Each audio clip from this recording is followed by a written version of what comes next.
اعوذ باللہ من الشیطان الرجیم بسم اللہ الرحمن الرحیم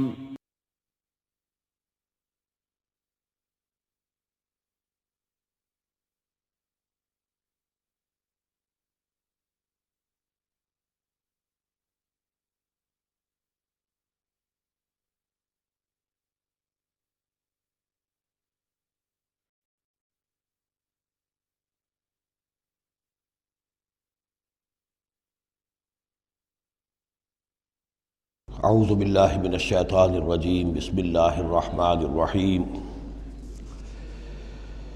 یا ایہا الذین آمنوا لا تحرموا طیبات ما احل اللہ لکم ولا تعتدوا ان اللہ لا يحب المعتدین صدق اللہ العظیم۔ شرائع سماویہ میں کھانے پینے کی چیزوں میں حلت و حرمت، تحلیل و تحریم جو ہے یہ بہرحال ایک اہم موضوع ہے۔ یہ موضوع آپ کو یاد ہوگا سورہ بقرہ سے چل رہا ہے مسلسل، کہ مشرکانہ اوہام کی وجہ سے ان کے ہاں بہت سی چیزوں کے بارے میں نسلاً بعد نسل کچھ چیزیں ذہنوں میں بیٹھ گئی تھیں کہ یہ چیزیں حرام ہیں، اور یہ کہ اس قسم کی چیزیں جو ہیں پھر ذہنوں سے، دلوں سے، مزاجوں سے نکلنے میں بہت وقت لیتی ہیں اور بار بار جو ہے اس کی طرف توجہ دلانی پڑتی ہے۔ فرمایا یا ایھا الذین آمنوا، اہل ایمان، لا تحرموا طیبات ما احل اللہ لکم، نہ حرام ٹھہرا لو ان پاکیزہ چیزوں کو جنہیں اللہ نے تمہارے لیے حلال ٹھہرایا ہے، ولا تعتدوا، اور حد سے تجاوز نہ کرو۔ یہ بھی ہوتا ہے کہ کچھ لوگ اپنے تقویٰ کے جوش میں اور بہت زیادہ نیکی کے جذبے میں بھی بہت سی چیزیں کہ جو حلال ہیں ان کو اپنے اوپر حرام کر بیٹھتے ہیں۔ ان اللہ لا يحب المعتدین، یقیناً اللہ تعالی حد سے تجاوز کرنے والوں کو پسند نہیں کرتا۔ وَكُلُوا مِمَّا رَزَقَكُمُ اللَّهُ حَلَالًا طَيِّبًا، کھاؤ ان چیزوں میں سے جو تمہارے رب نے تمہیں دی ہیں، اللہ نے دی ہیں، جو حلال بھی ہیں طیب بھی ہیں، حلال ہوں قانونی طور پر، صاف ستھری ہوں، پاک ہوں۔ وَاتَّقُوا اللَّهَ الَّذِي أَنتُم بِهِ مُؤْمِنُونَ، اور اس اللہ کا تقوی اختیار کیے رکھو کہ جس پر تمہارا ایمان ہے۔ لا یؤاخذکم اللہ باللغو فی ایمانکم، یہ قسموں کے سلسلے میں سورہ بقرہ میں بھی بات آئی تھی، اب آخری حکم آ رہا ہے۔ اللہ تعالیٰ مؤاخذہ نہیں کرے گا تم سے تمہاری قسموں میں سے جو لغو ہوتی ہیں، بغیر کسی مقصد کے، بغیر کسی ارادے کے، واللہ باللہ تکیہ کلام کے طور پر استعمال کرنا، جو عربوں کی خاص عادت تھی اور آج تک ہے۔ تو اس کو ظاہر بات ہے کوئی نہیں سمجھتا کہ یہ قسم کھا رہا ہے، یہ تو گویا کہ ان کا تکیہ کلام ہے، تو اس پر مؤاخذہ نہیں ہے۔ وَلَٰكِن يُؤَاخِذُكُم بِمَا عَقَّدتُّمُ الْأَيْمَانَ، لیکن اللہ مؤاخذہ کرے گا ان چیزوں پر کہ جو تم نے قسم باندھی ہے، عقدتم، اب اس میں تاکید باب تفعیل ہے، پورے اہتمام کے ساتھ تم نے ایک بات طے کی ہے، اس پر قسم کھائی ہے۔ فَكَفَّارَتُهُ، اب اگر ایسی قسم کو توڑنا ہو تو اس کا ایک کفارہ ہے۔ فَكَفَّارَتُهُ إِطْعَامُ عَشَرَةِ مَسَاكِينَ مِنْ أَوْسَطِ مَا تُطْعِمُونَ أَهْلِيكُمْ، اس کو کھانا کھلانا ہے 10 مساکین کو، محتاج کو، وہ اوسط کھانا کہ جو تم اپنے گھر والوں کو کھلاتے ہو۔ او کسوتہم، یا پھر ان کو کوئی کپڑا دینا ہے۔ او تحریر رقبہ، یا تیسری شکل یہ ہے کہ کسی غلام کو آزاد کرنا ہے۔ فمن لم یجد، اور اگر کسی کے پاس ان تینوں کی کوئی صورت موجود نہ ہو، کوئی بالکل فقیر ہے اور بالکل اس کے پاس کچھ نہیں ہے، مفلس ہے، فصیام ثلاثۃ ایام، تو 3 دن کے وہ روزے رکھے۔ ذالک کفارۃ ایمانکم اذا حلفتم، یہ کفارہ ہے تمہاری قسموں کا جب کہ تم وہ قسم کھا بیٹھو۔ واحفظوا ایمانکم، اور اپنی قسموں کی حفاظت کرو۔ کذالک، اس کا مطلب یہ نہیں کہ لازماً ان کو برقرار رکھو، یعنی کہ قسم اگر ایسی ہے کہ جو کھولنی ہے، توڑنی ہے، جذبات میں کھا بیٹھے ہیں تو کفارہ دو، یہ بھی اس کی حفاظت میں آ گیا۔ واحفظوا ایمانکم کذالک یبین اللہ لکم آیاتہ لعلکم تشکرون، اس طرح اللہ تعالیٰ تمہارے لیے اپنی آیات کو واضح فرما رہا ہے تاکہ تم شکر کرو، حق ادا کرو۔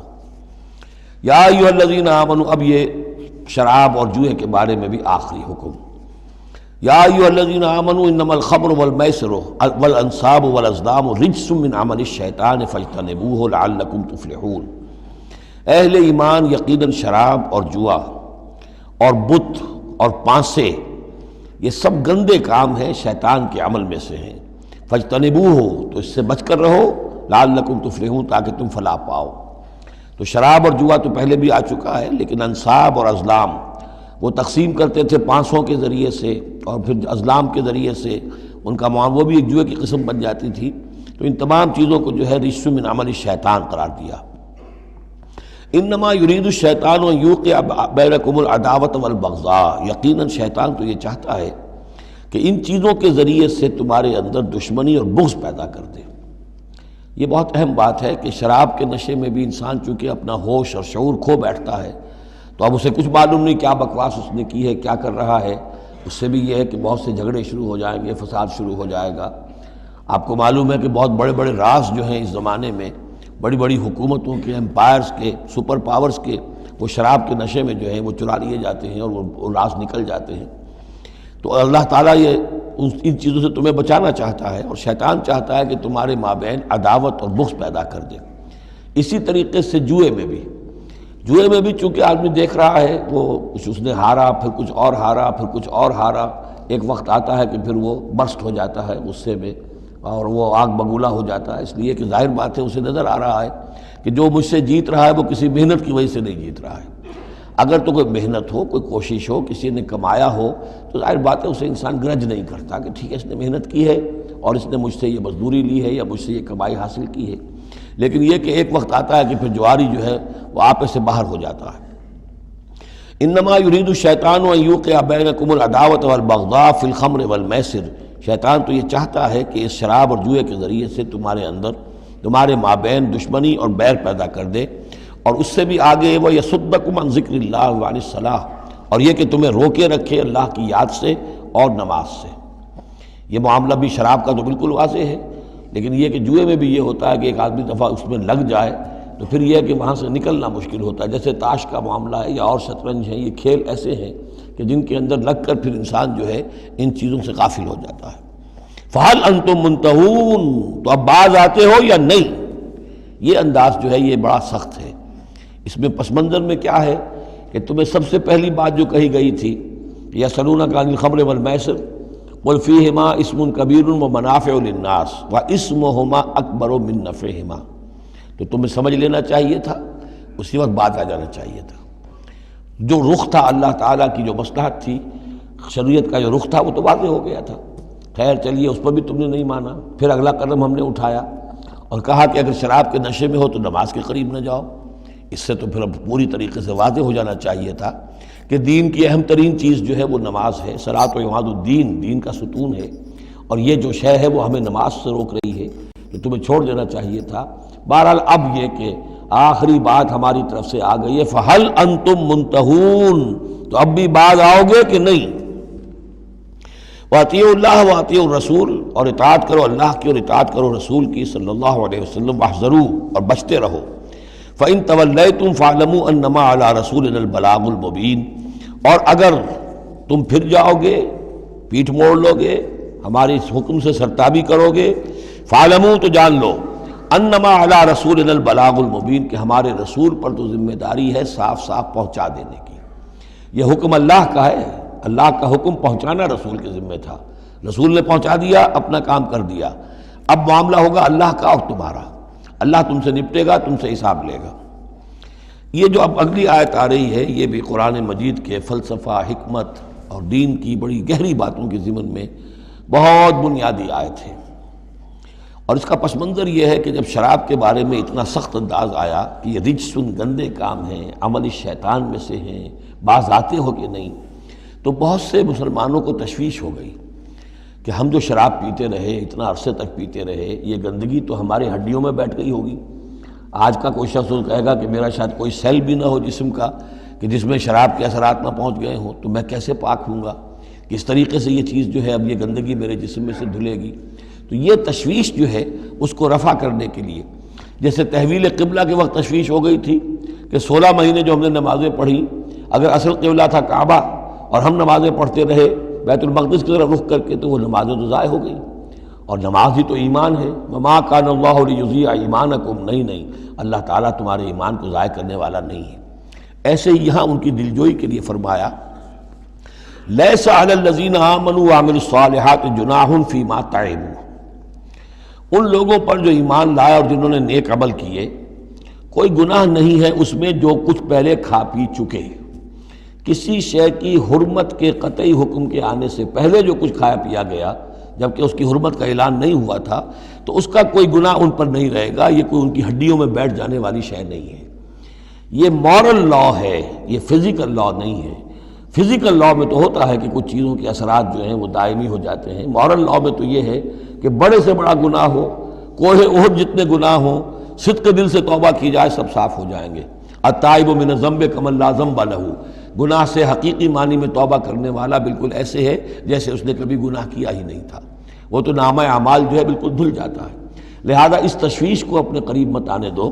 لیس علی الذین آمنوا وعملوا الصالحات جناح فیما طعموا, اب جو آ رہا حصہ, اذا اتقوا وآمنوا وعملوا الصالحات ثم اتقوا وآمنوا ثم اتقوا واحسنوا واللہ یحب المحسنین. جب تک کہ وہ تقوی کی روش اختیار کیے رکھیں اور ایمان لائیں اور نیک عمل کریں, پھر اور تقوی میں بڑھیں اور ایمان لائیں, پھر اور تقوی میں بڑھیں اور درجہ احسان پہ فائز ہو جائیں. واللہ یحب المحسنین, اور اللہ تعالیٰ محسنوں سے محبت کرتا ہے. یہ تین درجے ہیں اصل میں. ایک درجہ اسلام ہے, اللہ کو مان لیا, رسول کو مان لیا اور اس کے احکام پر چل رہے ہیں. ایک اس سے اوپر کا درجہ ہے ایمان, کہ وہ یقین کے درجے میں قلب میں وہ ایمان اتر گیا ہو اب. اور جب یہ ایمان قلب کے اندر اتر گیا ہے, وَلَٰكِنَّ اللَّهَ حَبَّبَ إِلَيْكُمُ الْإِيمَانَ وَزَيَّنَهُ فِي قُلُوبِكُمْ, تو اب انہی اعمال میں, نماز پہلے بھی پڑھ رہا تھا, اب نماز کی اور شان ہوگی, اس کی کوئی اور کیفیت ہوگی, اس کی زندگی کے اندر ایک نیا رنگ آ جائے گا. صبغۃ اللہ ومن احسن من اللہ صبغہ.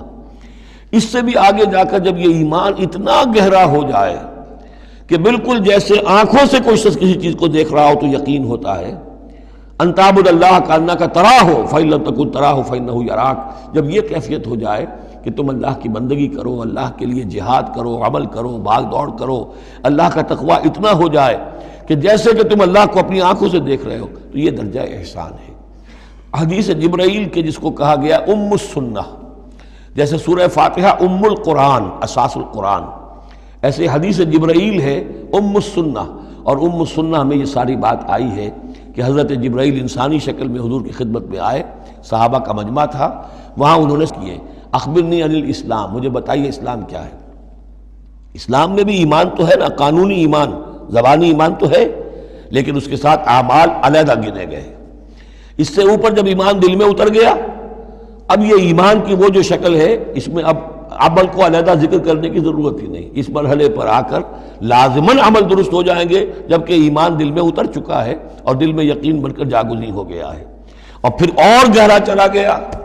یوں سمجھیے کہ جتنا جتنا درخت اوپر جا رہا ہے جڑ نیچے جا رہی ہے نا, جڑ اور ایمان کی گہری ہوئی, اسلام سے ایمان بن گیا, اور گہری ہوئی, اب یہ تیسری منزل احسان کی اس پر فائز ہو گئی. تو جب پوچھا گیا کہ اخبرنی عن الاحسان, اے نبی مجھے بتائیے احسان کیا ہے, تو آپ نے جواب دیا, اور یہ جواب تین روایتوں میں تین مختلف الفاظ میں ہے. ان تعمل للہ کانک تراہ, ان تخشى اللہ کانک تراہ, ان تعبد اللہ کانک تراہ فإن لم تکن تراہ فإنہ یراک. یہ تینوں میں ہے. اللہ کی بندگی, اللہ کی پرستش, اللہ کے لیے بھاگ دوڑ, اللہ کے لیے عمل, اللہ کے لیے جہاد, یہ انسان ایسی کیفیت سے سرشار ہو کر کر رہا ہو گویا کہ اپنی آنکھوں سے اللہ کو دیکھ رہا ہے. تو جب اللہ سامنے ہوگا تو کیسے کچھ ہمارے جذبات عبدیت ہوں گے, کیسی کیسی ہماری قلب کی کیفیات ہوں گی. اس دنیا میں بھی یہ کیفیت حاصل ہو سکتی ہے, لیکن یہ اگر بہت کم لوگوں کو حاصل ہو تو اس سے ایک نچلا درجہ بھی ہے احسان کا, کہ کم سے کم یہ بات ہر وقت مستحضر رہے کہ اللہ مجھے دیکھ رہا ہے. فَإِن لَمْ تَكُنْ تَرَاهُ فَإِنَّهُ يَرَاكَ. تو یہ تین درجے ہیں جو یہاں آئے, کہ ایک بیس لائن ہے لیس علی الذین آمنوا وعملوا الصالحات, یہ بیس لائن ہے. جناح فیما طعموا اذا ما اتقوا. اصل میں ایک کتاب مولانا مودودی صاحب کی ہے, تحریک اسلامی کی اخلاقی بنیادیں, اور بڑی اچھی کتاب ہے. اسلام, ایمان, احسان, لیکن ساتھ ہی تقوی, چار الفاظ انہوں نے لیے ہیں اور چار مراتب قرار دیے ہیں. اس میں سے تشریحات تو ساری ٹھیک ہیں, لیکن میں ترتیب کے اعتبار سے اس آیت کی روح سے میرے نزدیک اس میں ایک اصلاح کی ضرورت ہے. تقوی کوئی مقام نہیں ہے, تقوی وہ اسپرٹ ہے, ڈرائیونگ اسپرٹ, جو دھکا دیتی رہے گی اور اوپر اٹھائے گی۔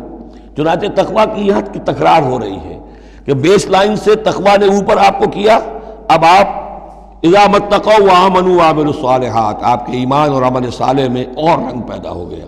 ثم اتقوا، پھر تقویٰ اور بڑھا، تقویٰ نے آپ کو اور اوپر اٹھایا۔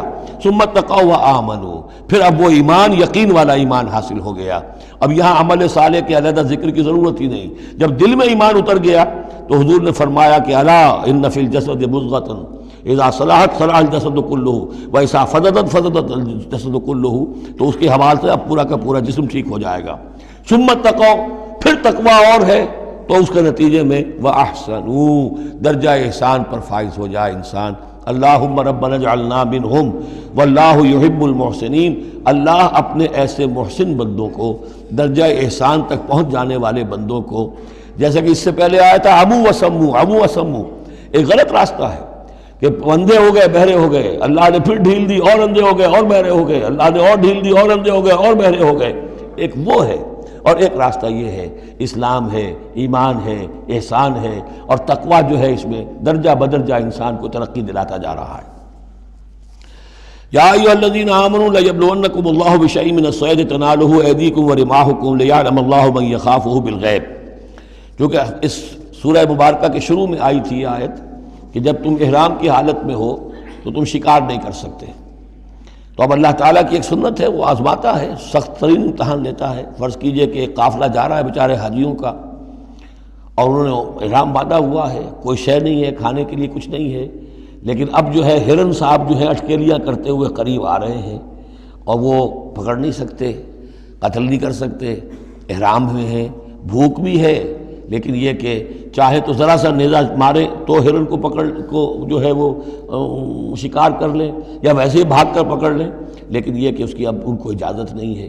تو اللہ تعالیٰ ایسا کرتا تھا، فرمایا یا ایھا الذین آمنوا، اہل ایمان، لیبلونکم اللہ، لازماً اللہ تمہیں آزمائے گا، بشیء من الصید، شکار کے ذریعے سے، تنالہ ایدیکم ورماحکم، جن کو کہ پا لیں گے آسانی سے تمہارے ہاتھ اور تمہارے نیزے، لیعلم اللہ من یخافہ بالغیب، تاکہ اللہ دیکھ لے کہ کون ہے وہ لوگ کہ جو غیب میں ہوتے ہوئے بھی اللہ سے ڈرتے رہتے ہیں، کہ موقع ہے، بھوک بھی ہے، ہرن بھی بالکل پاس ہے، بالکل قابو میں ہے، جیسے چاہے شکار کر لے، لیکن ہاتھ بندھے ہوئے ہیں اس لیے کہ احرام باندھا ہوا ہے۔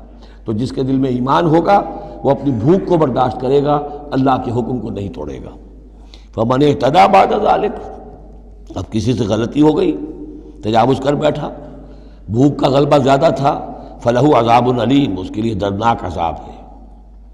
البتہ یہ کہ آگے چل کر اس کے لیے ایک کفارہ بھی بتا دیا گیا ہے۔ یا ایھا الذین آمنوا لا تقتلوا الصید وانتم حرم، دیکھو اہل ایمان، جب تم احرام کی حالت میں ہو تو کسی شکار کو قتل مت کرو۔ ومن قتلہ منکم، تو جو کوئی تم میں سے انہیں قتل کر بیٹھے، شکار کر بیٹھے، جان سے مار بیٹھے، متعمدن، جان بوجھ کر، فجزاء مثل ما قتل من النعم، تو پھر اس کا کفارہ ہوگا ویسا ہی ایک حیوان، ویسا ہی ایک چوپایا اللہ کی راہ میں صدقہ کیا جائے، اور وہ اس کا گویا کہ کفارہ بنا دیا جائے۔ کیسا ہے کہ اگر آپ نے ہرن مارا ہے تو پھر بکری یا بھیڑ، نیل گائے اگر مار لی ہے تو پھر گائے، اسی طریقے سے جس قسم کا، جس سائز کا اور جس اسٹیچر کا آپ نے وہ حیوان جو ہے شکار کیا، اسی کا اسے ایک برابر کا چوپایا دینا ہوگا۔ فجزاء مثل ما قتل من النعم یحکم بہ ذوی عدل منکم، دو آدمی تمہارے جو ہوں معتبر، وہ چاہیے کہ وہ اس کی گواہی دے کہ ہاں یہ جانور جو اس نے شکار کیا ہے یہ اس کے برابر ہو جائے گا۔ ہدیم بالغ الکعبہ، اور یہ ہدی ہوگی اب یہ جانور، کعبے تک اس کا پہنچنا ہے، کعبے کی نظر ہوگا یہ، او کفارۃ، یا پھر اس کا ایک کفارہ اور بھی ہے، طعام مساکین، کچھ مساکین کو کھانا کھلانا، صدقہ فطر کے حساب سے ہے یہ جو فقہا نے لکھا ہے، او عدل ذالک صیامن، یا اتنے ہی روزے رکھنا۔ وہ بھی دیکھنا ہوگا کہ جانور جو تھا، بکری تھی، ہرن تھا، کتنے آدمی اس کو کھا سکتے تھے، اتنے آدمیوں کو کھانا کھلاؤ، یا پھر اتنے دن کے جو ہے وہ عدل ذالک صیامن روزے رکھو، لیذوق وبال امرہ، تاکہ وہ اپنے کیے کا کی سزا جو ہے وہ پالے۔ عفا اللہ عما سلف، اللہ معاف کر چکا ہے جو کچھ کے پہلے ہو چکا۔ ومن عادا، لیکن جو پھر ابھی دوبارہ کرے گا، اعادہ کرے گا، فینتقم اللہ منہ، تو اللہ تعالیٰ اس سے انتقام لے گا۔ واللہ عزیز الانتقام، اور یقیناً اللہ تعالیٰ زبردست ہے، انتقام لینے والا، بدلہ لینے والا۔ احل لکم صید البحر وطعامہ متاعا لکم، البتہ یہ کہ اگر کشتیوں کے ذریعے سے، جہازوں کے ذریعے سے حاجی لوگ آ رہے ہوں تو ان کے لیے چھوٹ ہے، وہ احرام کی حالت میں بھی جو مچھلی ہے اس کا شکار کر سکتے ہیں۔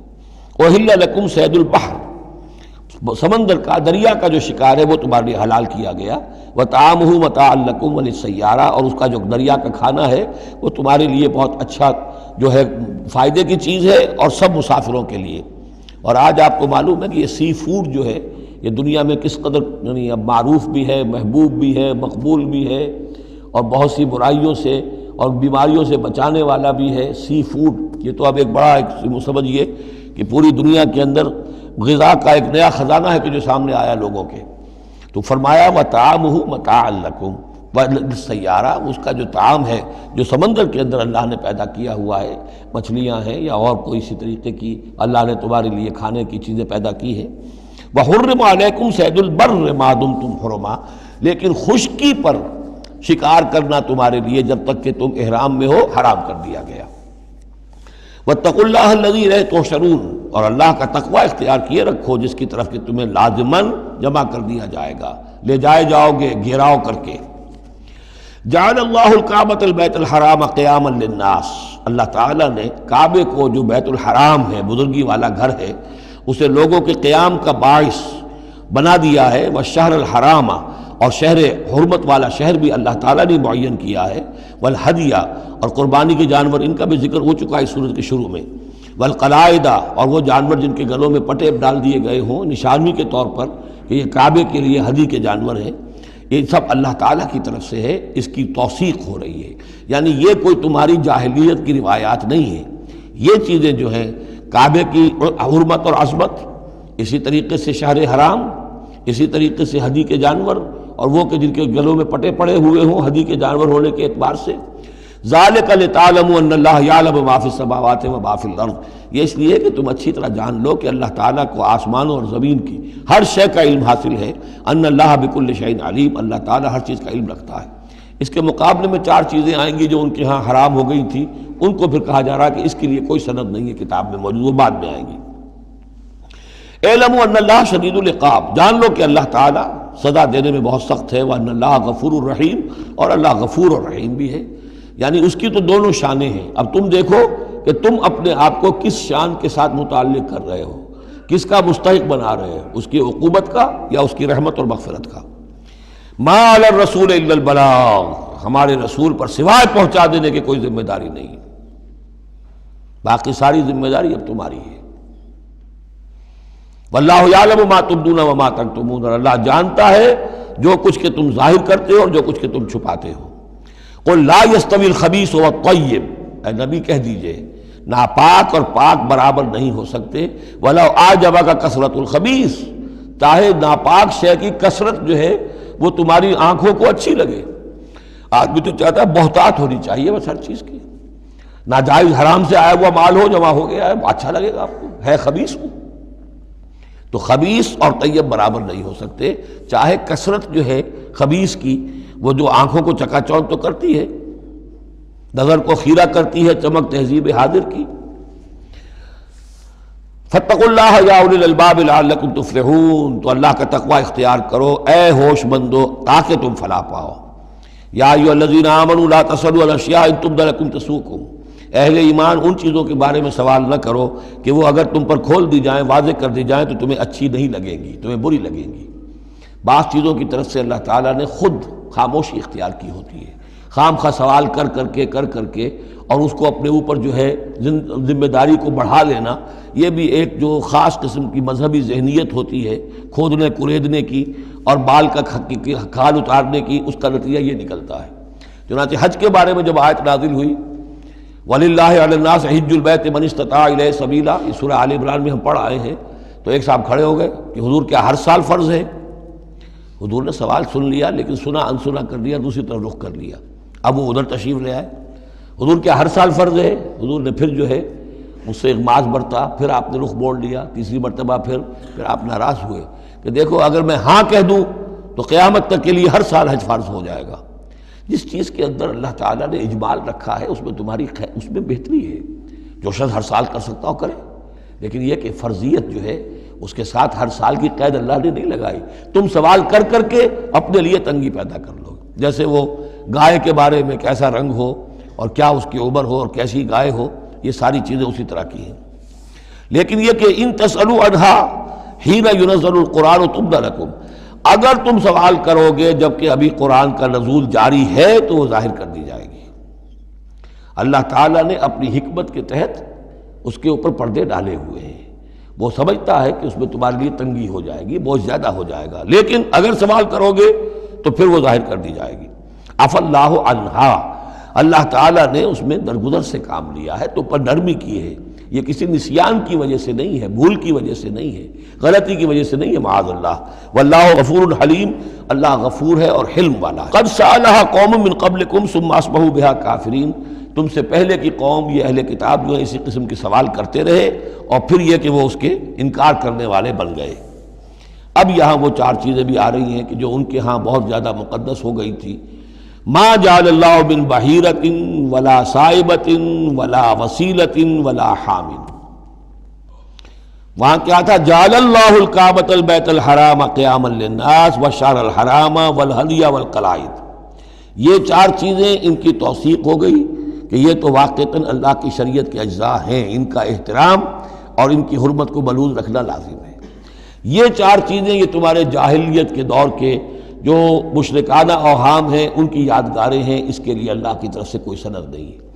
ان چیزوں کے بارے میں بہت سے اقوال ہیں، لیکن میں یہاں آپ کو پڑھ کر سنا رہا ہوں کہ جو حضرت سعید ابن المسیب رحمۃ اللہ علیہ کی تفسیر صحیح بخاری میں جو ان الفاظ کی آئی ہے وہ مولانا شبیر احمد عثمانی صاحب نے اپنے حواشی میں نقل کی ہے.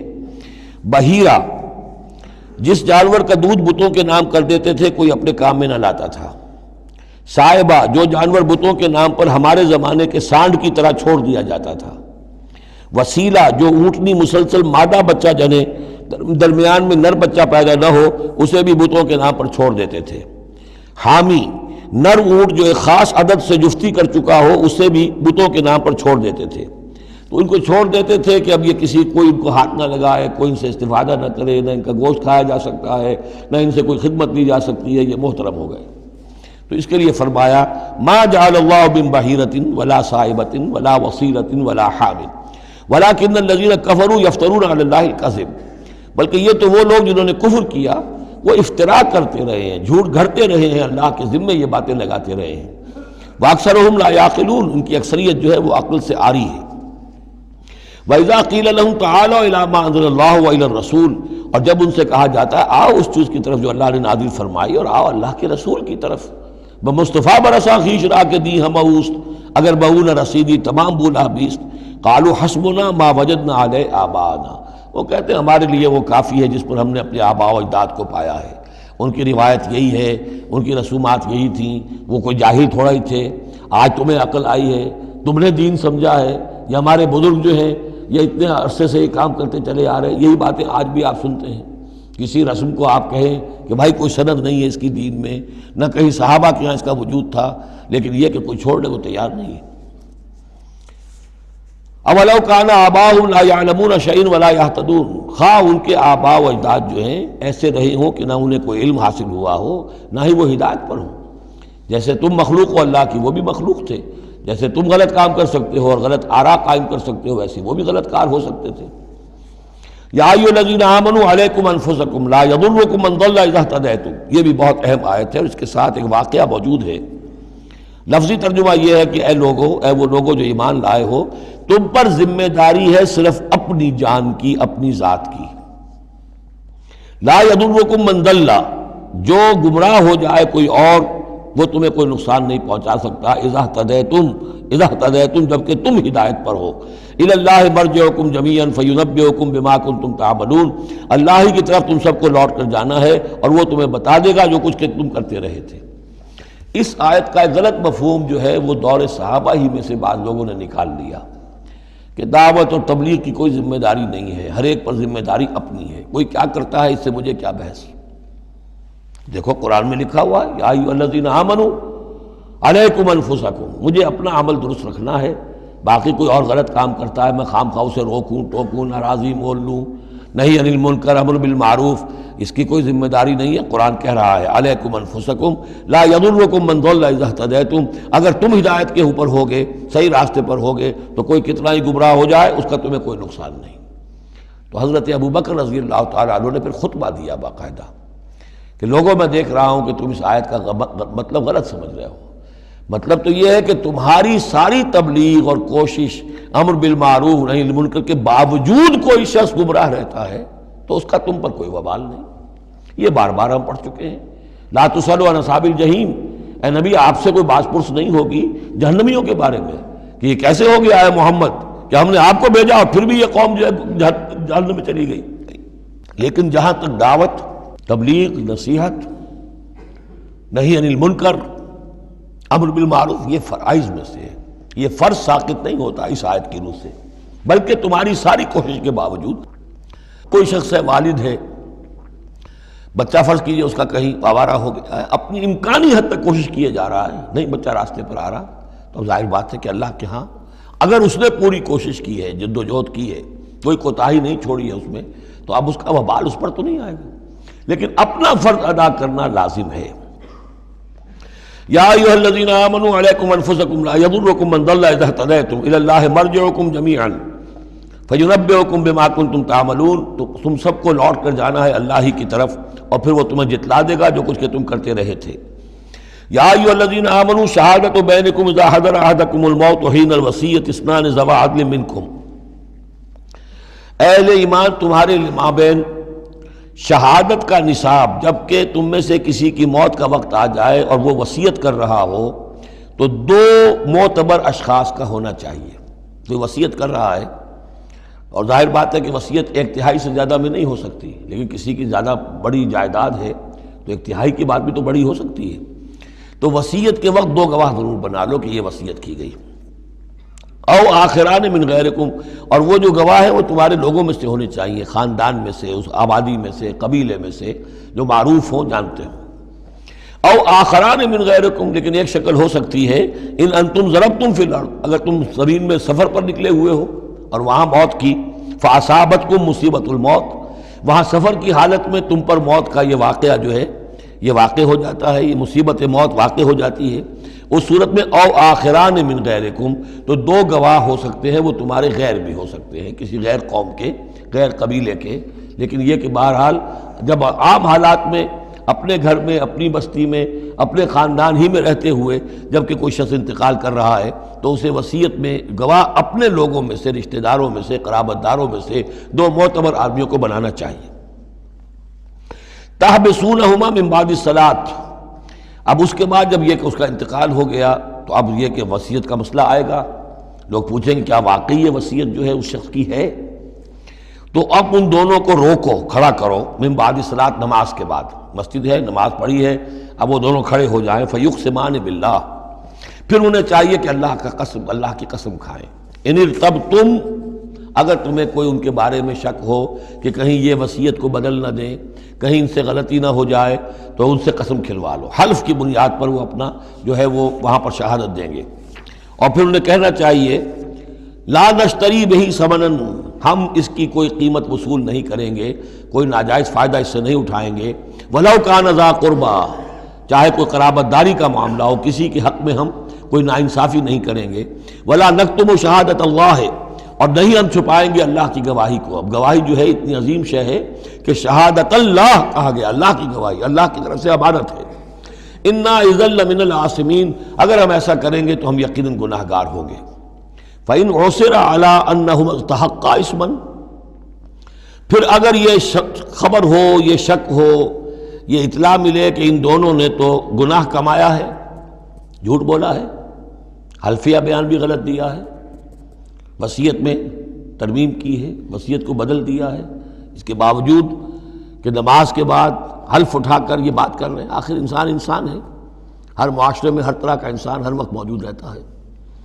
فآخران یقومان مقامہما، تو اب دو اور لوگ کھڑے ہوں جو کہ ان کی جگہ پر اب کھڑے ہوں، من الذین استحق علیہم العریان، کہ جن کے حق کو تلف کیا ہے ان پہلوں نے، وہ کھڑے ہوں گے اب کہ ہمارا حق یہ لوگ تلف کر رہے ہیں، وصیت کے اندر انہوں نے خیانت کی ہے۔ فیقسمان باللہ، اب وہ قسم کھائیں گے اللہ کی، لشہادتنا احق من شہادتہما، ہماری گواہی زیادہ حق ہے، برحق ہے، صحیح ہے، درست ہے ان کی گواہی سے، وما اعتدینا، اور ہم نے ہرگز کوئی زیادتی نہیں کی ہے، انا اذا لمن الظالمین، یقیناً اس صورت میں ہم ظالم ہوں گے۔ ذالک ادنا، یہ طریقہ کار قریب تر ہے اس سے، ان یاتوا بالشہادت علی وجہہا، کہ لوگ شہادت کو بالکل صحیح فیس ویلیو پر پیش کریں، کیونکہ انہیں یہ معلوم ہوگا کہ ہم نے جھوٹی قسم کھا بھی لی، تب بھی جو دوسرا فریق ہے وہ بھی اگر قسم اٹھا گیا تو ہماری وہ جھوٹی قسم جو ہے وہ بھی ضائع ہو جائے گی، لہذا وہ پھر اس کی ہمت نہیں کریں گے۔ یہی معاملہ ہے کہ جو آئے گا، اگر کوئی کسی شخص کو اپنی بیوی کے اوپر شک ہے، شک کیا اس نے دیکھا ہے بدکاری کرتے ہوئے، تو وہ اگر 4 مرتبہ قسم کھا کر کہے کہ جو میں کہہ رہا ہوں میں نے دیکھا ہے اور اس نے یہ بدکاری کی ہے، تو وہ 4 گواہوں کے برابر ہو جائے گی ایک شخص کی گواہی۔ لیکن یہ کہ اس کا جواب بھی یہ ہے کہ بیوی بھی اگر 4 مرتبہ قسم کھا کر کہہ دے کہ یہ جھوٹ بول رہا ہے، مجھ پر تہمت لگا رہا ہے، تو اس کی جو گواہی ہے وہ ساقط ہو جائے گی۔ تو یہ دونوں طرف سے اللہ تعالیٰ نے بیلنس کیا ہے کہ تاکہ یہ دونوں امکانات موجود رہیں۔ ذالک ادنیٰ ان یاتوا بالشہادۃ علی وجہہا، یہ قریب تر ہے، اس سے مناسب تر ہے کہ لوگ گواہی جو ہے وہ صحیح شکل میں پیش کریں، اور یخافوا ان ترد ایمان بعد ایمانہم، کہ انہیں یہ خوف رہے کہ قسمیں جو ہیں لوٹا دی جائیں گی، الٹی کر دی جائیں گی ان کی قسموں کے بعد۔ واتقوا اللہ واسمعوا، اور ڈرتے رہو اور سنتے رہو اور سن رکھو، واللہ لا یہدی القوم الفاسقین، اللہ ایسے فاسقوں کو ہدایت نہیں دیتا۔ اب یہ آخری 2 رکوع جو ہیں سورہ مبارکہ کے، اس میں جو ایک نقشہ کھینچا گیا ہے وہ حضرت مسیح علیہ السلام اور ان کے ساتھ اللہ تعالیٰ کا ایک مخاطبہ اور مکالمہ قیامت کے دن کا، اور اس کے پس منظر میں یہ گویا کہ پوری ایک داستان ایک نئی شان سے سامنے آتی ہے۔ یوم یجمع اللہ الرسل، اس دن کا تصور کرو جس دن اللہ تعالیٰ تمام رسولوں کو جمع کرے گا۔ فیقول ماذا اجبتم، اور پوچھے گا آپ لوگوں کو کیا جواب ملا تھا، آپ کی قوموں نے کیا معاملہ کیا آپ کے ساتھ۔ قالوا لا علم لنا، وہ کہیں گے ہمیں کچھ معلوم نہیں، اللہ تعالیٰ کی جناب میں زبان کھولنے سے بچیں گے۔ انک انت علام الغیوب، اللہ تو سب کچھ جاننے والا ہے، غیبوں کا جاننے والا ہے، علام الغیوب ہے، تمام چھپی باتوں کا جاننے والا ہے، تیرے تجھ پر منکشف ہے۔ اذ قال اللہ یا عیسی ابن مریم، اب خاص پیشی جو ہے وہ ہو رہی ہے حضرت عیسیٰ ابن مریم کی۔ وہ دنیا میں پوجے گئے، اللہ کے بیٹے بنائے گئے، ثالث و ثلاثہ قرار دیے گئے، لہذا اب ان کو جو شرمندگی اٹھانی پڑے گی اللہ تعالیٰ کے سامنے، اس کا نقشہ کھینچا گیا ہے۔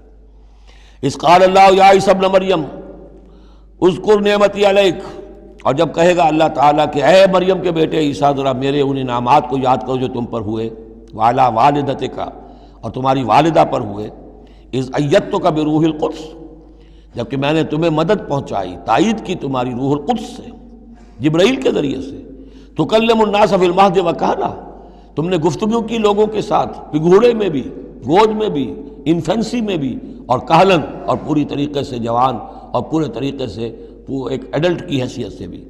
وَإِذْ عَلَّمْتُكَ الْكِتَابَ وَالْحِكْمَةَ وَالتَّوْرَاةَ وَالْإِنْجِيلَ، اب وہ الفاظ آگے آل عمران والے، اور یاد کرو ہمارے اس احسان کو جب میں نے تمہیں سکھائی کتاب بھی اور حکمت بھی، یعنی تورات بھی اور انجیل بھی، درمیان کا واو یعنی کے معنی میں آئے گا، واو تفسیر۔ وَإِذْ تَخْلُقُ مِنَ الطِّينِ كَهَيْئَةِ الطَّيْرِ بِإِذْنِي، اور یاد کرو جب کہ تم بناتے تھے گارے سے پرندے کی ایک شکل میرے حکم سے، فَتَنفُخُ فِيهِ فَتَكُونُ طَيْرًا بِإِذْنِي، پھر تم اس میں پھونک مارتے تھے تو وہ ایک اڑتا ہوا پرندہ ہو جاتا تھا میرے حکم سے۔ وَتُبْرِئُ الْأَكْمَحَ وَالْأَبْرَصَ بِإِذْنِي، اور تم اچھا کر دیتے تھے مادرزاد اندھے کو بھی اور کوڑھی کو بھی میرے حکم سے۔ وَإِذْ تُخْرِجُ الْمَوْتَىٰ بِإِذْنِي، اور جب کہ تم مردے کو کھڑا کر دیتے تھے، چلنے والا بنا دیتے تھے، بِإِذْنِي، میرے حکم سے۔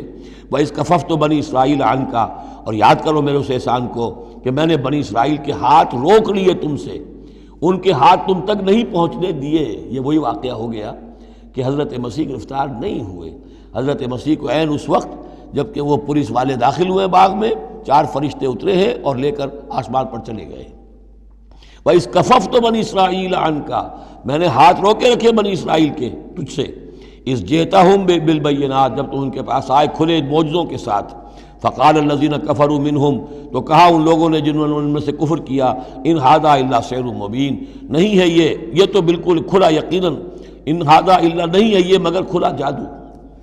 وَإِذْ أَوْحَيْتُ إِلَى الْحَوَارِيِّينَ، اور پھر ذرا یاد کرو میرے اس احسان کو کہ میں نے اشارہ کر دیا، دل میں ڈال دیا وحی کی حواریین کی طرف۔ یہ وحی خفی، حواریین کو ظاہر بات ہے وحی جلی جو ہے، وحی نبوت تو نہیں آ سکتی، لیکن جیسے کہ شہد کی مکھی کے لیے وحی کا لفظ آ گیا ہے، آسمانوں کو وحی کی اللہ تعالیٰ نے، تو یہ وحی خفی ہے۔ وَإِذْ أَوْحَيْتُ إِلَى الْحَوَارِيِّينَ، اور جب میں نے اشارہ کیا، الہام کر دیا حواریین کو، ان آمنوا بی وبرسولی، ایمان لاؤ مجھ پر بھی اور میرے رسول پر بھی۔ قالوا آمنا واشہد باننا مسلمون، اور انہوں نے کہا کہ ہم ایمان لائے اور اے عیسیٰ آپ بھی گواہ رہیے کہ ہم اللہ کے فرما برداروں میں سے ہیں۔ اذ قال الحواریون، اور ذرا یاد کرو اس واقعے کو جب کہ حواریین نے یہ کہا، یا عیسیٰ ابن مریم، اے عیسیٰ مریم کے بیٹے، هل تستطیع ربک، کیا آپ کے رب کو یہ قدرت حاصل ہے، ان ینزل علینا مائدۃ من السماء، کہ ہم پر آسمان سے ایک خوان، ایک دسترخوان اتر آئے۔ قال اتقوا اللہ ان کنتم مؤمنین، تو عیسیٰ نے کہا کہ اللہ کا تقوی اختیار کرو اگر تم ایمان رکھتے ہو، ایسی دعائیں نہیں کرنی چاہیے، ایسے مطالبے نہیں کرنے چاہیے۔ قالوا نرید ان ناکل منہا، انہوں نے کہا نہیں، ہم چاہتے ہیں کہ آسمان سے ایک خوان اترے اور اس میں ہمارے لیے غذا ہو اور ہم اس میں سے کھائیں۔ وتطمئن قلوبنا، اور ہمارے دل بالکل مطمئن ہو جائے۔ یعنی وہ ایسی بات ہو گئی جیسے حضرت ابراہیم نے کہا تھا ارنی کیف تحیی الموتیٰ، اس طرح کا کوئی مشاہدہ وہ بھی مانگ رہے تھے۔ ونعلم، اور ہمیں یہ معلوم ہو جائے پوری طریقے سے، ان قد صدقتنا، کہ آپ نے جو باتیں بھی ہم سے کہی ہیں بالکل سچی ہیں، کسی شک و شبے کی کوئی گنجائش نہیں۔ ونکون علیہا من الشاہدین، اور ہم ان تمام باتوں پر پورے گواہ بن جائیں، ہمیں وہ یقین کامل حاصل ہو جائے کہ پھر ہم آپ کی جانب سے جب تبلیغ کریں لوگوں کے اندر تو ہمارے اپنے دل میں کہیں کسی شک و شبے کا کوئی کانٹا چبھا ہوا باقی نہ رہ گیا ہو۔ قال عیسیٰ ابن مریم، تو اس پر حضرت عیسیٰ ابن مریم نے دعا کی، اللہم ربنا انزل علینا مائدۃ من السماء، اے اللہ، اے ہمارے رب اتار دے ہم پر ایک دسترخوان، ایک خوان بھرا ہوا آسمان سے، تکون لنا عیدن، وہ ہمارے لیے ایک عید بن جائے گا، جشن کی بات ہو جائے گی، آسمان سے خاص تیرے ہاں سے کھانا ہمارے لیے آئے، لأولنا وآخرنا، ہمارے پہلوں کے لیے بھی پچھلوں کے لیے بھی، وآیۃ منک، اور ایک نشانی بن جائے گی تیری جانب سے، وارزقنا، اور ہمیں رزق عطا فرما، وانت خیر الرازقین، اور یقیناً تو بہترین رزق دینے والا ہے۔ قال اللہ نے جواباً ارشاد فرمایا، انی منزلها علیکم، ٹھیک میں نازل کر دوں گا وہ تم پر، فمن یکفر بعد منکم، لیکن پھر اس کے بعد جو کوئی کفر کی روش اختیار کرے گا، فانی اعذبہ عذابا لا اعذبہ احدا من العالمین، پھر اس کو میں وہ عذاب دوں گا جو تمام جہانوں میں کسی اور کو نہیں دوں گا۔ یعنی جب اس طرح کا خرق عادت کوئی چیز دکھا دی جائے، کھلا معجزہ، پھر رعایت نہیں ہوتی۔ چنانچہ قوموں کا معاملہ یہی تھا، قوم سمود نے مطالبہ کیا حضرت صالح علیہ السلام سے کہ ابھی اس چٹان میں سے ایک گابن جو اونٹنی برآمد ہو جانی چاہیے، وہ اونٹنی جو ہے برآمد ہو گئی، لیکن اب رعایت نہیں تھی۔ اب اگر ایمان نہیں لاؤ گے تو اب کہہ دیا گیا چند دن ہے، تم بس ہو گے، اب اس کے بعد ختم ہو جاؤ گے۔ اس لیے کہ اس قسم کی نشانیاں دکھانے کے بعد پھر وہ رعایت نہیں رہتی، مہلت ختم ہو جاتی ہے۔ یہ بات بہت تفصیل سے آئے گی سورہ شعراء میں کہ اے نبی، یہ جو آپ سے نشانیاں مانگ رہے ہیں اور ہم نہیں دکھا رہے، یہ ان کی خیر خواہی میں، اگر جس قسم کی نشانی یہ مانگ رہے ہیں وہ ہم دکھا دیں گے تو ان کی مہلت ابھی ہمیں ختم کرنی ہوگی، پھر ان کو مزید رعایت نہیں دی جا سکے گی۔ اور اس قسم کے معجزے دیکھ کر پہلے بھی کوئی ایمان نہیں لایا، نہ یہ لائیں گے۔ اندر جو فساد ہے نیت کا، وہ کہاں انہیں ماننے دے گا۔ نہ قوم صالح نے مانا، حالانکہ ان کو اپنی نگاہوں کے سامنے انہوں نے ایسا معجزہ دیکھ لیا۔ حضرت عیسیٰ کے معجزوں کو یہودیوں نے نہیں مانا، جادو قرار دیا۔ تو معجزے سے ایمان تو کوئی لایا نہیں، سوائے وہ جادوگر جو تھے حضرت موسیٰ علیہ السلام سے جن کا مقابلہ ہوا تھا۔ باقی یہ کہ عام قوم جو ہے، فرعون تو ایمان نہیں لایا، فرعون کے جو درباری ہیں وہ ایمان نہیں لائے۔ تو اس لیے یہ جو ہوتا ہے کہ اگر کوئی اس قسم کی نشانی دکھا دی جائے تو یہ اصل میں پھر لوگوں کے لیے اس اعتبار سے ان کے خلاف جا پڑتی ہے کہ ابھی اللہ کچھ اور مہلت دیتا، کچھ اور ڈھیل دیتا، کچھ اور لوگ سمجھ لیتے، کچھ اور لوگوں کو ایمان کی توفیق مل جاتی اور وہ سلسلہ بند ہو جاتا ہے۔ قال اللہ انی منزلها علیکم فمن یکفر بعد منکم، میں نازل تو کر دوں گا تم پر وہ، لیکن پھر اس کے بعد جو کوئی بھی تم میں سے کوئی کفر کی روش اختیار کرے گا، ناشکری کرے گا، فإنی اعذبہ عذابا لا اعذبہ احدا من العالمین، تو پھر اس کو عذاب وہ دوں گا جو تمام جہانوں میں کسی اور کو نہیں دوں گا۔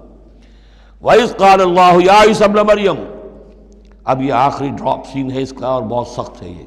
اور جب کہے گا اللہ تعالیٰ اے مریم کے بیٹے عیسیٰ، اَأَنْتَ قُلْتَ لِلنَّاسِ اتَّخِذُونِي وَأُمِّيَ إِلَٰهَيْنِ مِن دُونِ اللَّهِ، کیا تم نے کہا تھا لوگوں سے کہ مجھے اور میری ماں کو بھی الہ بنا لینا، معبود بنا لینا اللہ کے سوا؟ تم نے کہا تھا. قال سبحانک، حضرت عیسیٰ فرمائیں گے، عرض کریں گے اللہ تو پاک ہے. ما یکون لی ان اقول ما لیس لی بحق، میرے لیے کیسے ممکن تھا کہ میں وہ بات کہتا جس کے کہنے کا مجھے کوئی حق حاصل نہیں. ان کنت قلتہ فقد علمتہ، اگر میں نے وہ بات کہی ہوتی تو پروردگار وہ تیرے علم میں ہوتی.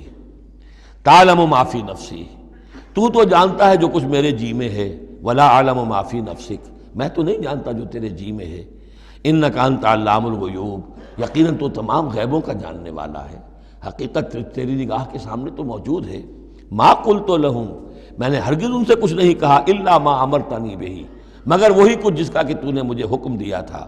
ان اعبدوا اللہ ربی و ربکم، اور وہ یہی بات تھی کہ میں نے ان سے یہی کہا تھا کہ پرستش کرو اور بندگی کرو اللہ کی، جو میرا بھی رب ہے اور تمہارا رب ہے، مجھ بھی رب ہے.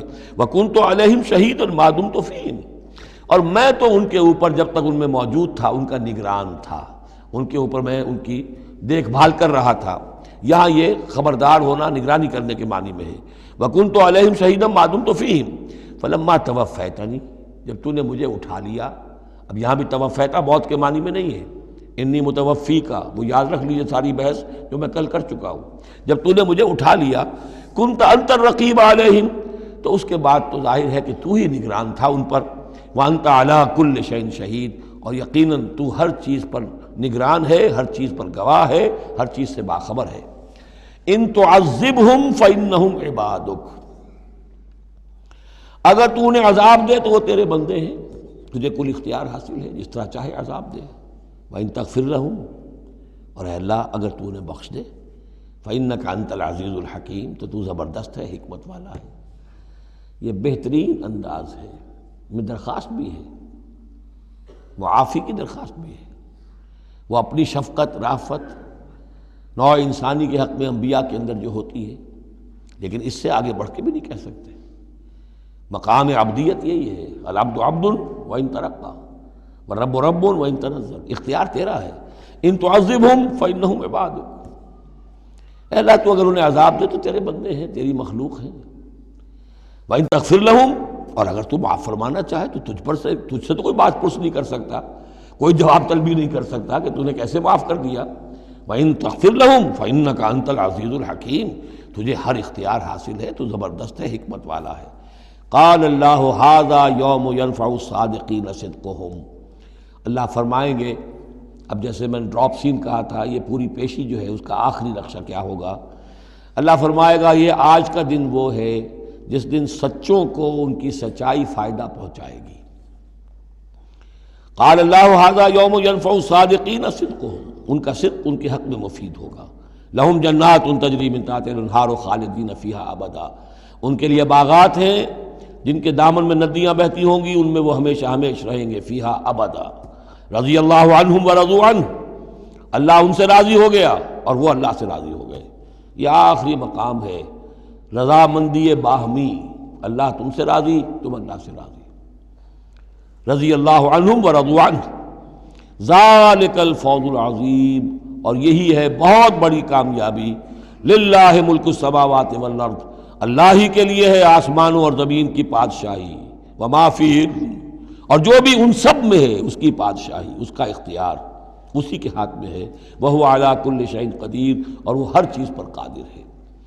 یہاں اللہ کے فضل و کرم سے سورہ انعام، سورہ مائدہ ختم ہوئی. نوٹ کر لیجئے سورہ نساء پر پہلی منزل ختم ہو گئی تھی. سورہ مائدہ پر مکی اور مدنی جو سورتوں کے گروپ سے ان کا پہلا گروپ ختم ہو گیا. ایک مکی سورت سورہ فاتحہ، اگرچہ حجم میں بہت چھوٹی، معنن بہت عظیم، پورے قرآن کے ہم وزن. وَلَقَدْ آتَيْنَاكَ سَبْعًا مِنَ الْمَثَانِي وَالْقُرْآنِ الْعَظِيمِ، یہ سورہ ہجر میں آیت پڑھیں گے اور اس کے بارے میں یہی رائے ہے مفسرین کی کہ یہ سورہ فاتحہ کے بارے میں. لیکن چار یہ عظیم ترین صورتیں جو ہیں جو مدنیات ہیں، بقرہ، آل عمران، نساء اور مائدہ، اور دو دو کے جوڑوں کی شکل میں. ان کا عمود کیا تھا ایک تو شریعت آسمانی مکمل، نمبر 2 اس میں اہل کتاب سے گفتگو، رد و قضا، ان پر الزام، انہیں دعوت، وہ سارا جو کچھ تھا، ان کی غلط باتوں پر تنقید، ان کی غلط عقائد کی نفی، ان کی تاریخ کے اندر جو اہم واقعات ہیں ان کا تذکرہ، پھر اس کے نتیجے میں ان کا معزول کیا جانا اس منصب سے جس پر وہ 2000 برس سے فائز تھے، امت محمد صلی اللہ علیہ وسلم کا فائز کیا جانا، یہ بھی آخری درجے میں اس گروپ میں یہ بات مکمل ہو گئی۔ اگلا گروپ میں نے پہلے ہی دن آپ کو بتایا تھا کہ اس اعتبار سے بڑا متوازن ہے، اس میں 2 سورتیں مکی ہیں، 2 مدنی ہیں۔ الانعام الاعراف مکیات، الانفال التوبہ مدنیات۔ ان میں جو تقسیم ہے، جو مکیات ہیں اور مدنیات ہیں اس گروپ کی، اس میں سارا معاملہ ہے مشرکین عرب کے ساتھ۔ اب آپ یہ محسوس کریں گے سورہ انعام کو پڑھتے ہوئے کہ جیسے ایک بالکل نئے ماحول میں آ گئے ہیں۔ ہم 4 روز سے جو پڑھ رہے تھے سورہ بقرہ، سورہ آل عمران، سورہ نساء، سورہ مائدہ، منافقین سے باتیں اور یہودیوں سے، نصارہ سے، ان سے، اب یہاں جو ہے ساری باتیں ہوں گی مشرکین عرب سے۔ یہ مکی صورتیں ہیں، ابھی وہاں نفاق نہیں تھا، منافقت کا کوئی ذکر بھی نہیں ملے گا آپ کو۔ ابھی اہل کتاب کا تذکرہ تو آپ کو مل جائے گا سورہ انعام کے اندر، سورہ اعراف میں، لیکن کوئی ان سے گفتگو نہیں، کوئی براہ راست خطاب نہیں۔ تو میں نے اس کے لیے اپنے ذہن میں ایک چیز رکھی ہوئی ہے کہ یہ 2 جنتیں ہیں قرآن مجید کے اندر، وَلِمَنْ خَافَ مَقَامَ رَبِّهِ جنتان۔ ایک قرآن مجید کی مکی جنت ہے، ایک قرآن مجید کی مدنی جنت ہے۔ مدنی جنت کی ہم سیر کر رہے تھے، یہ 4 دن سے ہم یہ 4 صورتیں جو پڑھ رہے تھے، یہ در حقیقت یہ مدنی قرآن ہے، مدنی جنت ہے، اس کی ہم نے سیر کی ہے۔ اب مکی قرآن میں ہم داخل ہوں گے، اور اس میں یہ جو 2 صورتیں ہیں یہ حضور کے جو قیام مکہ کا دور ہے اس کے تقریباً آخری زمانے کی ہیں۔ یہ گویا کہ اس اعتبار سے مشرکین جو تھے عرب کے اور جو بنی اسماعیل تھے ان پر اتمام حجت اسی طور سے، جس طور سے کہ اہل کتاب پر اتمام حجت ہے ان مدنی صورتوں میں، اسی طور پر مشرکین عرب پر، بنی اسماعیل پر اتمام حجت ان 2 صورتوں میں ہے۔ پھر ان میں ایک بڑی پیاری تقسیم ہے۔ مکی صورتوں میں چونکہ ظاہر بات ہے کہ اہم ترین مضمون ایمان کا ہوتا ہے، اللہ کو مانو، اللہ کی نعمتوں کا اقرار کرو، اللہ کے رسول کو مانو، اور ان میں جو استدلال ہوتا ہے وہ شاہ ولی اللہ دہلوی رحمۃ اللہ علیہ کی اصطلاحات کے حوالے سے آپ کو بتا رہا ہوں کہ 2 طریقے سے اللہ تعالیٰ توحید کی طرف لوگوں کو لاتا ہے۔ التذکیر بآلاء اللہ، اللہ کے احسانات، اللہ کی عظمت، اللہ کی نشانیاں، اللہ کی قدرت، اللہ کی صنائیاں، یہ تو آیات آفاقیہ، آیات انفسیہ، اور اللہ کے احسانات تم پر، ان کی نعمتوں کا تذکرہ، اس کو کہتے ہیں التذکیر بآلاء اللہ، اللہ کے احسانات اور اس کی قدرت کے جو کرشمے ہیں ان کے حوالے سے یاد دہانی، تذکیر۔ اللہ تعالیٰ کا ایمان ہمارے اندر ہے، ڈورمنٹ ہے، بالقوہ ہے، سویا ہوا ہے، اسے جگانے کے لیے یہ آیات قرآنیہ آتی ہیں، اسے ایکٹیویٹ کرنے کے لیے، وہ پوٹینشیل ایمان ایکچوئل ایمان بن جائے، لیکن اس کے لیے تذکیر ہے، یاد دہانی۔ اس تذکیر کا ایک پہلو ہے التذکیر بآلاء اللہ، اللہ کی نعمتوں، اس کی صنائیوں، اس کی قدرتوں کے حوالے سے اللہ کی ایمان کی دعوت۔ ایک ہے التذکیر بایام اللہ، اللہ کے دنوں کے حوالے سے۔ اللہ کے دنوں میں سب سے بڑے دن وہ ہیں جن میں اللہ تعالیٰ نے بڑی بڑی قوموں کو تہس نہس کر دیا۔ پوری قوم نوح غرق کر دی گئی، پوری قوم عاد برباد کر دی گئی، نسیا منسیہ، پوری قوم سمود ختم کر دی گئی، چند ساتھی اہل ایمان اور وقت کے رسول بچا لیے گئے۔ ایک کشتی پر حضرت نوح اور ان کے ساتھی، محدود چند اہل ایمان، باقی پوری نوع انسانی اس وقت تک اتنی ہی تھی، ختم ہو گئی۔ اس طرح قوم عاد پوری ختم ہو گئی، حضرت ہود اور چند لوگ بچا لیے گئے۔ قوم سمود پوری ختم ہو گئی، حضرت صالح اور چند اہل ایمان بچا لیے گئے۔ قوم شعیب پوری ختم ہو گئی، مدین کے لوگ، صرف حضرت شعیب اور ان کے چند ساتھی بچا لیے گئے۔ عمورہ اور صدوم کی بستیاں برباد کر دی گئیں، صرف حضرت لوط علیہ السلام اور ان کی بیٹیاں وہاں سے نکل سکی ہیں، باقی پوری قوم ختم ہو گئی۔ تو یہ ایام اللہ، آل فرعون غرق کر دیے گئے۔ یہ اللہ کی سنت رہی ہے کہ جب بھی کبھی اس نے کسی قوم کی طرف رسول کو بھیجا، نبی نہیں، رسول، جب رسول بھیج دیا گیا اب اگر قوم نے رسول کو رد کر دیا تو پھر اس کے ساتھ رعایت نہیں ہے، پھر وہ قوم ختم کر دی جائے گی، گویا کہ ثابت ہو گیا ان میں کوئی خیر نہیں ہے۔ جیسے آپ کسی باغ میں سے پتے وتے جھاڑ جھکاڑ جمع کر کے آگ لگا دیتے ہیں تو گویا کہ یہ دنیا کے باغ کے اندر اب یہ جھاڑ جھکاڑ ہے، ان میں کوئی خیر رہا ہی نہیں۔ نبی کے رسول کے آنے کے بعد بھی یہ لوگ جو ہیں ان کی آنکھیں نہیں کھلی تو معلوم ہوا کہ اب ان کے اندر کوئی خیر نہیں ہے، تو ان کو ختم کر دیا جائے اور زمین کو پاک کر دیا جائے، یہ زمین کا بوجھ ہے، زمین کے لیے گندگی ہے، پاک کر دیا جائے۔ یہ ایام اللہ ہے جن کا ذکر قرآن مجید میں بار بار آتا ہے۔ اس کے علاوہ ایام کا معاملہ پھر ایک ابتدا ہے، ازل کے اندر کیا ہوا ہے وہ بھی تو یوم ہی ہے نا، ٹائم کے حوالے سے، اور پھر کیا ہوگا ابد میں، آخرت میں کیا ہوگا۔ یہ جو ہے سلسلہ تخلیق اور ازلی حقائق، اور پھر یہ کہ بعث بعد الموت، اور پھر کیا ہونا ہے عالم برزخ میں، اور پھر کیا ہونا ہے عالم آخرہ میں، اور پھر کیا ہوگا وہاں پر اصحاب جنت بھی ہوں گے، اصحاب جہنم بھی ہوں گے، اور وہ بھی ہوں گے کہ جو درمیان میں ہوں گے، تو یہ تمام چیزیں جو ہیں یہ آئیں گی سورہ اعراف کے اندر۔ تو یہ تقسیم ہے توحید کے موضوع پر، یہ دونوں صورتیں بہت جامع، لیکن اول سورہ انعام کے اندر التذکیر بآلاء اللہ، اور ثانیاً سورہ اعراف اس میں آئے گی التذکیر بایام اللہ، اس کا سب سے بڑا مضمون جو ہے وہ اس پر مشتمل ہے۔ اور اس کے بارے میں ایک روایت یہ بھی ہے اس سورہ انعام کے بارے میں کہ یہ پوری سورت ایک ہی وقت میں نازل ہوئی ہے۔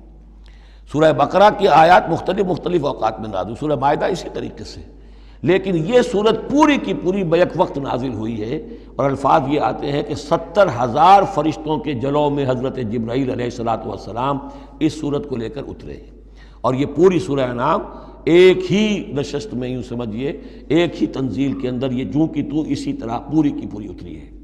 بارک اللہ لی ولکم فی القرآن العظیم ونفعنی وإیاکم بالآیات والذکر الحکیم۔